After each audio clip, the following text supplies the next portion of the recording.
Boa noite, mais um podcast Semente. Eu sou o Pierre Elias, eu sou médico psicanalista e agora apresentador aqui do nosso podcast Semente. Hoje no nosso 17º episódio. Pois é, estamos aí, né, seguindo firme e fortes.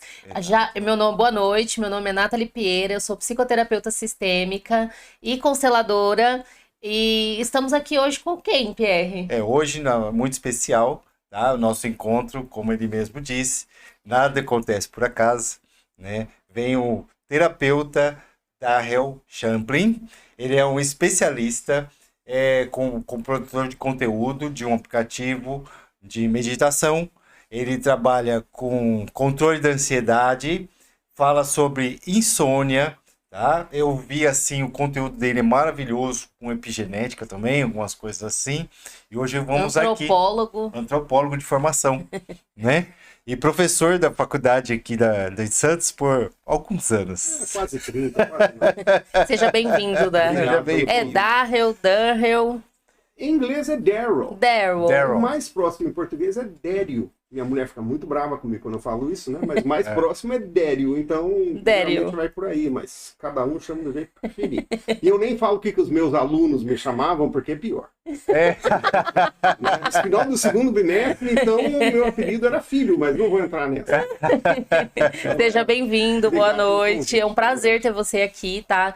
Faz tempo que a gente quer trazer você. Você é uma pessoa que a gente tem muitas coisas em comum, né? Em especial a ansiedade, né? Não que nós tenhamos ansiedade, mas todo mundo tem um pouquinho de ansiedade, né? Eu acho que qualquer um que, mesmo quem trabalha nessa área, se disser que não sofre de medo, de tristeza, de angústia, de ansiedade, de raiva, eu diria que essa pessoa, ou ela alcançou algum nível de santidade, certo? Ou tá mentindo.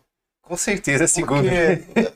Com certeza é a segunda opção. A gente tem um negócio que a gente chama ou de síndrome, ou seja o que for, do G.I. Joe, né? Que significa dizer o seguinte: as pessoas pensam que a gente que trabalha com isso, a gente não tem o direito de ter emoção. Na verdade, a gente tem essas emoções como qualquer outro, e às vezes, dependendo de qual é o gatilho que nos ativa, até mais. Sim. Porque daí a gente se cobra por estar sentindo. Exatamente. Isso. Né? Então, a ansiedade e essas outras emoções são todas exatamente emoções.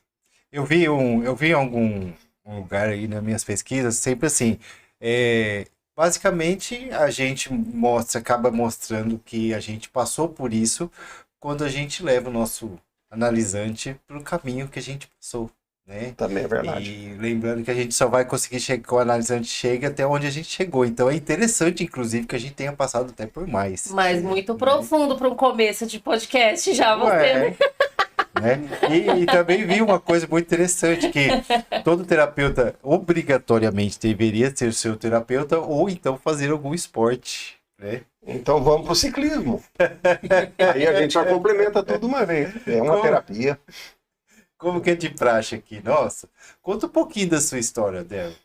Então, um pouquinho, tá? Eu vou tentar colocar tudo numa casca de nós. Resumindo, você é um americano brasileiro ou você é um brasileiro americano? Americano abrasileirado, só que com uma história para contar que é bem interessante. Para mim, né? Porque eu tive um sonho recorrente durante 12 anos e meio. Sim. Meus pais moravam no Brasil, mas eu estava nos Estados Unidos, terminando lá a faculdade.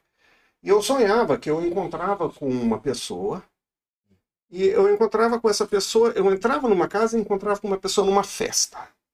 Na vida desperta, eu não me chamo para festa, eu não gosto. Dificilmente eu vou, e quando eu vou, não curto muito. Então, mas eu entrei nessa festa e encontrei com uma pessoa, puxei ela para fora, no meio da rua começou a garoar, e eu me lembro que eu abraçava e eu sentia os cabelos dela úmidos. E esse foi um sonho que durou anos. Aí eu fui para pós-graduação para aprender a interpretar este sonho em particular. Sim. Eu aprendi um mundo de outras coisas lá, mas esse sonho nunca saiu do papel ali. Nunca saiu, nunca consegui entender. Bom, meus pais moravam aqui, eu tinha terminado a faculdade e eu voltei para o Brasil. Me formei em antropologia cultural, depois uma parte do meu trabalho lá foi evolucionário, depois eu fiz essa pós na área de saúde mental, né? E aí eu vim para o Brasil. E depois de uma longa história, tornando um pouco mais curta, eu comecei a corresponder com uma mulher. Naquela época não tinha e-mail, tudo bem? Nossa, era muito amor, né? Porque tinha que escrever, esperar a carta chegar, né? E tinha essa ansiedade, né? E aí eu mandei, na verdade, eu tinha colocado um anúncio numa revista. E essa pessoa me mandou uma carta respondendo a este anúncio. Eu vim a descobrir depois que essa pessoa tinha feito meio que uma piada com isso, com as amigas, e ela mandou, assim, despretensiosamente. E eu respondi, mandei para ela um currículo. Literalmente. Né? Mandei uma carta de 5 páginas. Foi, voltou conversa, e a gente combinou de se encontrar na Estação Paraíso do metrô em São Paulo.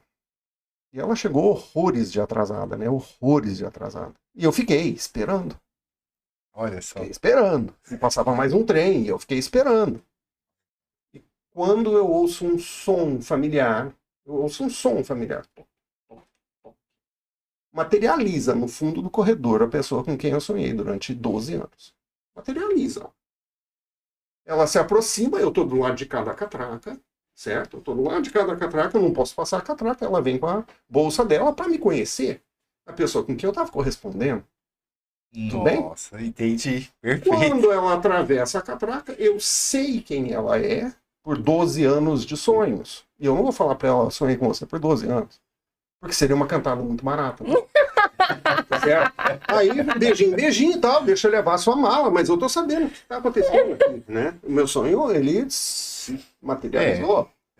Né? Eu tenho isso narrado no meu primeiro livro, chamado Portal dos Sonhos. Sim. E você me passou esse áudio também desse jeitinho que você me contou. Aí, naquele mesmo final de semana, a gente combinou de se ver mais uma vez. No próximo final de semana, a gente combinou de morar junto. 45 dias depois, a gente está casado. Uau! Faz 35 anos. Que beleza. Então, daí eu me radiquei em Santos, porque ela morava em Santos. Comecei a lecionar aqui. Trabalhei na Universidade de Santa Cecília por décadas. Né? Como dizia minha avó, de médio e de louco, todo mundo tem um pouco. Um pouco. Eu lembrei até do ditado da minha avó. Sonhador também, né? Sonhador também. Então, de alguma forma, isso me direcionou. E eu me radiquei aqui e fiz carreira aqui, né? Certo. E por muitos anos, então, daí, com as pessoas que eu conheci na universidade como aluno, tudo. Eu comecei a trabalhar nessa linha de interpretação de sonhos no começo. Depois eu fiz uma série de outros cursos e especializações na área da terapia integrativa. Então, numa casca de nós, o que me trouxe para o Brasil e o que me deixou em Santos por todos esses anos é esse sonho. Esse sonho tão bom aí. Esse sonho e essa mulher, né, gente? Como é o nome dela? Rosângela. Rosângela, um beijo, Rosângela. Foi uma longa história e está sendo ainda, né? Exatamente. E essa questão da sonhoterapia, você chegou a utilizar, ainda utiliza, como que tá nessa situação? Esse conhecimento. Eu uso praticamente todas as sessões de terapia. Praticamente todas elas vai aparecer de alguma maneira, alguma coisa que aparece no sonho da pessoa que traz urgência. E os sonhos, eles ainda que sejam cientificamente ainda um mistério, né? A gente tem algumas noções de para que eles servem, de onde eles vêm, mas do ponto de vista científico estrito, a gente ainda está batalhando com como é que funciona isso. Né? Exato. Mas se a pessoa me aparece com um sonho e eu posso ajudar a dar uma luz nas questões do dia dela, do dia a dia, da vida, através deles, certo. Eu uso como ferramenta. Mas eu não uso isso como linha exclusiva em nenhum momento.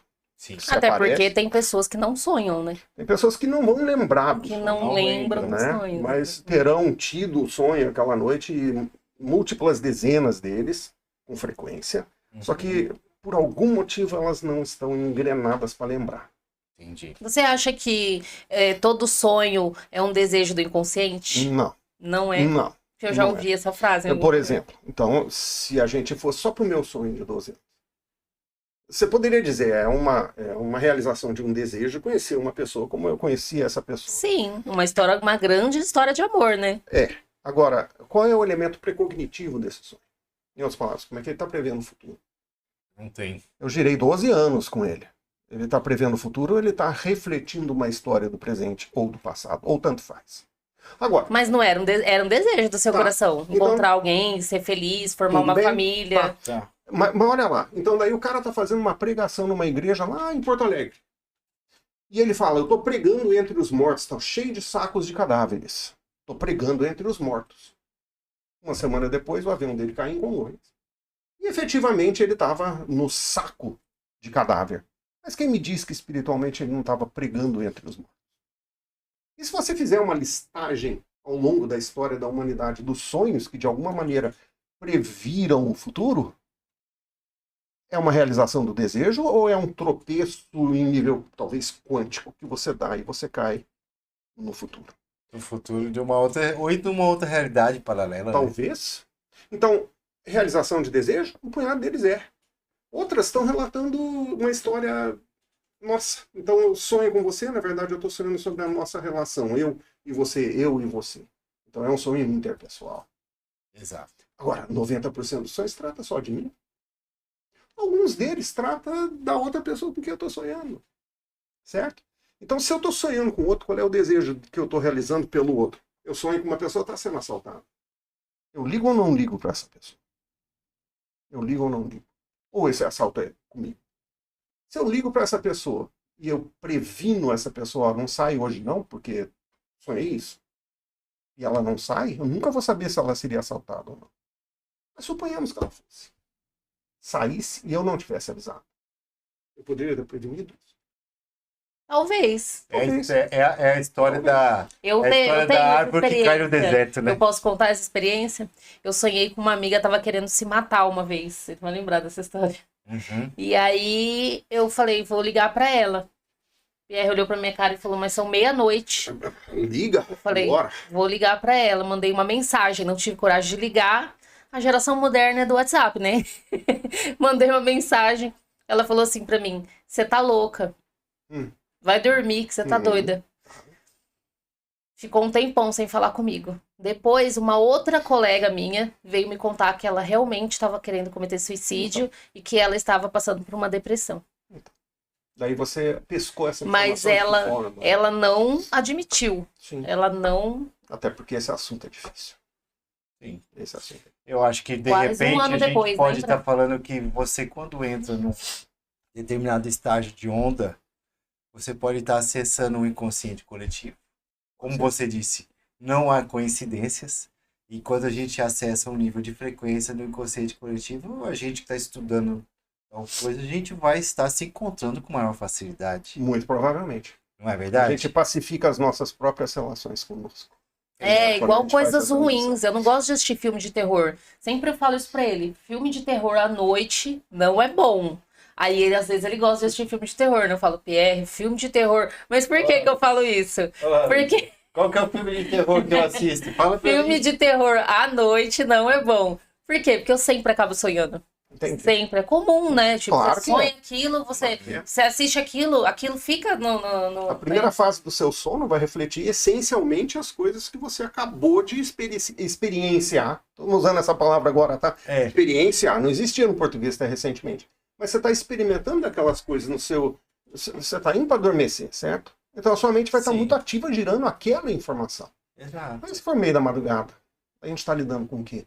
E se for minutos antes de você acordar, você está lidando com o quê? Parece ter uma correlação muito interessante entre sonhos espirituais e psíquicos na última fase. Vamos Sim. falar, você acorda às 7 da manhã, é o seu normal. Essa é a fase onde você está tendo os chamados sonhos psíquicos ou sonhos espirituais, porque estes sonhos você precisa lembrar. Esse você precisa lembrar. É o horário mais comum mesmo, É o a hora de horário que você acordar. Por que isso? Porque isto é talvez uma chave da mente que diz, lembra disso porque você precisa resolver essa questão. No meio da madrugada você está sonhando